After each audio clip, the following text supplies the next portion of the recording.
This is Chris Snyder, and it's the evening of Memorial Day, 2016, about 6:30 at night. I was doing a little work this afternoon to kind of get a jump on the week. I was on my way to Tom and Alice Rangan's place to check something out for them real quick, and I happened to drive by your place, and I went, that doesn't look right.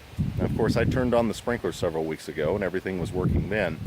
The rest of your yard looks green, but this front yard, just as the weather is just now starting to turn warm and things dry out a little bit after a pretty rainy spring, it's like, that doesn't look right. So anyway, I pulled over, took a look, and sure enough, I can't get my camera to turn around, but anyway, sure enough, I went into your garage. I still had your garage code, and zone 4 was flashing error on the wall.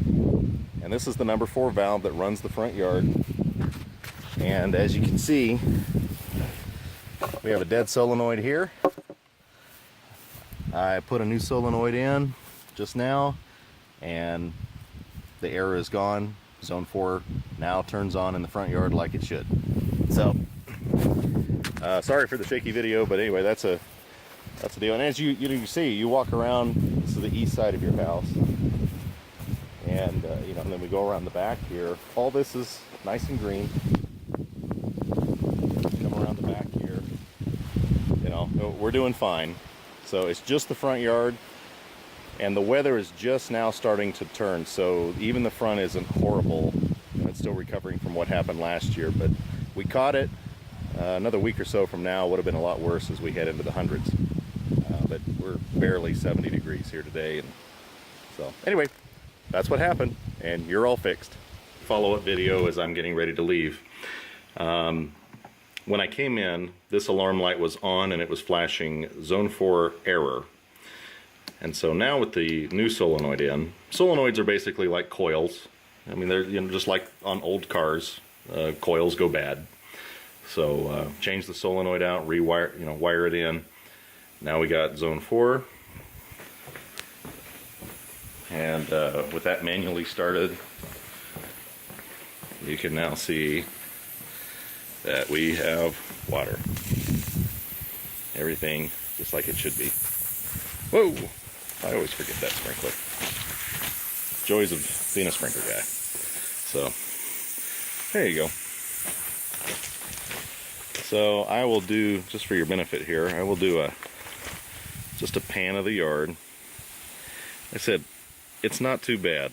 I mean, a lot of this is left over from what happened last year. You got a lot of weeds, still some dead spots that could use a little seeding. So yeah, it does still look a little rough in the front.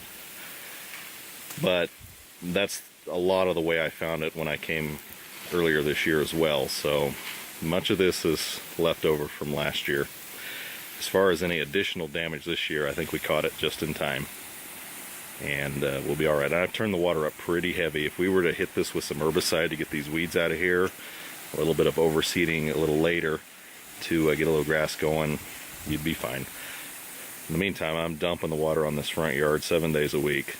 We are heading upwards of close to 100 degrees by next Saturday. So summer in Kanaka Rapids is about to begin.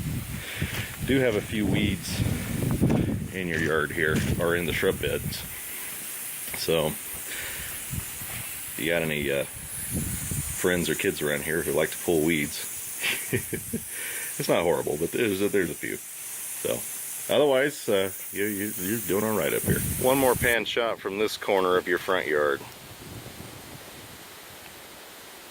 And again, we'll clear over here. I'm standing about where we should have a couple more sprinklers, but a lot of water, a little weed killer, fertilizer, a whole lot of difference. So anyway, there you go, guys.